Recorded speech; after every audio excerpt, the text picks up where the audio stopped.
ময়মনসিংহ নগরীর নমহল এলাকার আশিক রাফি ষষ্ঠ শ্রেণীতে পড়া অবস্থায় হঠাৎ শারীরিক পরিবর্তন তাকে মেয়েলি স্বভাবের করে তোলে। এসএসসি পরীক্ষার আগ পর্যন্ত পরিবার তাকে স্বাভাবিকভাবে নিলেও পরে নানা মানুষের কটু কথায় ছাড়তে হয় ঘর। নাম পাল্টে রাখেন বুশরা। মেয়েলি পোশাকে বিভিন্ন অনুষ্ঠানে নেচে গিয়ে উপার্জিত অর্থে পড়ছেন এইচএসসি দ্বিতীয় বর্ষে।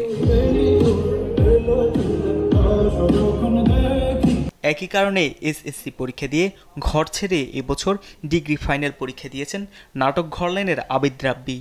লম্বা চুল, শাড়ি এবং বাচনভঙ্গিতে সবার কাছে তিনি পরিচিতি পেয়েছেন ববি নামে। যোগ্যতা অনুযায়ী চাকরি হলে সমাজ তাদের ইতিবাচক দৃষ্টিতে দেখবে বলে জানান তারা। আজকে যদি আমি এই পেশায় থেকে কমিউনিটি হয়ে যদি আমি ভালো কোনো কিছু চাকরি করতে পারতাম, ভালো কোনো জায়গায় নিজেকে প্রতিষ্ঠিত করতে পারতাম, ফ্যামিলি, সমাজ, রাষ্ট্র আমাকে সহজভাবে নিতে পারতো। যখন আমি ক্লাস 6-এ উঠি, মুকুল নিকেতনে পড়া হয়, তখন আমি বুঝতে পারি যে পরিবর্তন আছে। আর তখন স্কুলের সামনে আমাদের একটা অফিস ছিল, যেটা হচ্ছে ওই আমাদের কমিউনিটি যারা তাদেরকে নিয়ে পরিচালিত হয়, ঢাকা থেকে ময়মনসিংহ একটা শাখা।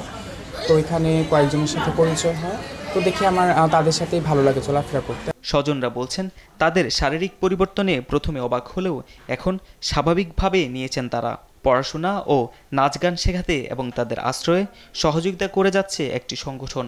তাকে বলা হয় না যে তুমি অন্যরকম ভাবে চলতেছো কেন, এটা কোনোদিনই ওকে প্রশ্ন করা হয় না। প্রথম তো সে স্বাভাবিক, আমাদের ছেলে মেয়ে যেরকম এরকমই ছিল, যেহেতু আমাদের হাতেই তার জন্মকর্ম, কিন্তু তার পরিবর্তনটাই 8-10 বছর যাবত এরকম। হিজড়াদের মতো আচরণ বা আবার মাঝে মাঝে স্বাভাবিকও করে, দুইটা মিলাই জিলাই। এটা ইদানিং তার আগে এলো আমরা দেখিনি, 4-5-7 বছরই দেখছি।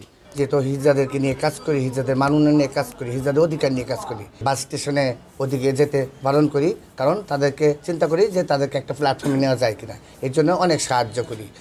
বয়স বাড়ার সঙ্গে সঙ্গে শরীরের বিভিন্ন এনজাইম এবং হরমোনের কারণে এমনটি হয় জানিয়ে বিভাগীয় স্বাস্থ্য পরিচালক বলছেন সমাজে তাদেরকে মানিয়ে নিয়ে কর্মসংস্থানের সুযোগ করে দিতে হবে। ধীরে ধীরে আমাদের আসলে এটাকে এর সাথে মানিয়ে নিয়ে চলতে হবে আর কি, এবং ওই জনগোষ্ঠীকে অবহেলা না করে যাতে তারা কর্মক্ষেত্রেও থাকতে পারে এবং সমাজের বিভিন্ন মানে পেশায় এবং সম্মানজনক পেশায় যারা তারা থাকতে পারে, এই ব্যাপারে আমাদের উদ্যোগী হতে হবে। এর জন্য সচেতনতা দরকার আর কি আমাদের। আশিক রাফি নগরের রমেশ সেন রোডে সালমা শেখের সঙ্গে এবং আবিদ রাব্বি মালগুদাম বস্তিতে ভাড়া বাসায় বসবাস করছেন।